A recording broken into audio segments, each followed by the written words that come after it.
एक बार एक सेठ ने एक शोरूम खोला और एक बुजुर्ग को इनॉग्रेशन के लिए बुलाया। उद्घाटन के बाद जैसा कि होता है कि शोरूम के मालिक ने उन बुजुर्ग की बड़ी इज्जत की।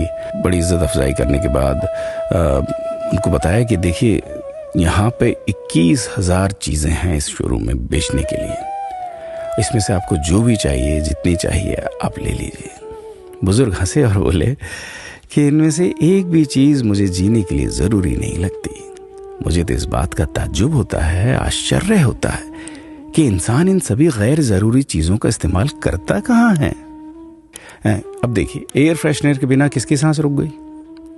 फेस वॉश का इस्तेमाल नहीं किया तो कौन काला हो गया? होम थिएटर लाकर कितने लोग कलाकार बन गए?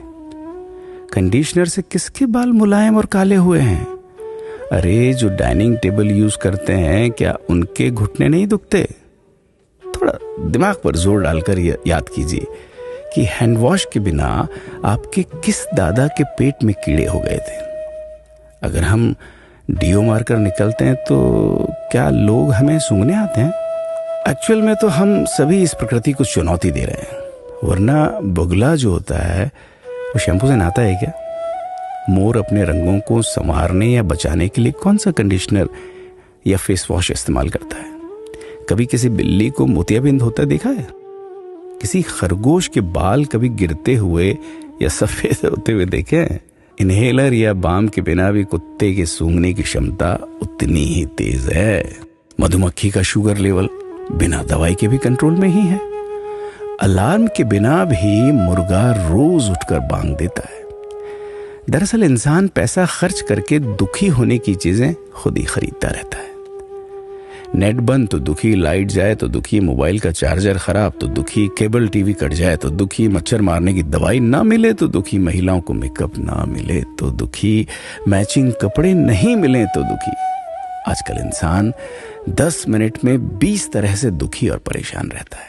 बाकी तो गुड़ की रोटी या प्याज रोटी खाकर हाथों का तकिया बनाकर पीपल के नीचे जो आराम से सो जाता है, उसे दुखी करने के लिए तो फरिश्तों को नीचे आना पड़ता है। ये सब देखा देखी का खेल है। सच तो यह है कि सुखी रहने के लिए बहुत कम खर्चा होता है, लेकिन दूसरों को दिखाने में कि मैं कितना सुखी हूं, इसी में बहुत ज्यादा खर्चा होता है। जैसे जैसे सुविधाएं बढ़ रही हैं, दुखी होने के रास्ते भी खुलते जा रहे हैं। अगर आपको ये सब सच लगता है तो लोगों को जागृत कीजिए और फिजूल खर्च से बचाइए। दोस्तों, खुद सुखी होने के लिए खर्च कीजिए, दूसरों को दिखाने के लिए नहीं। हाँ, लेकिन अपना ख्याल रखिएगा।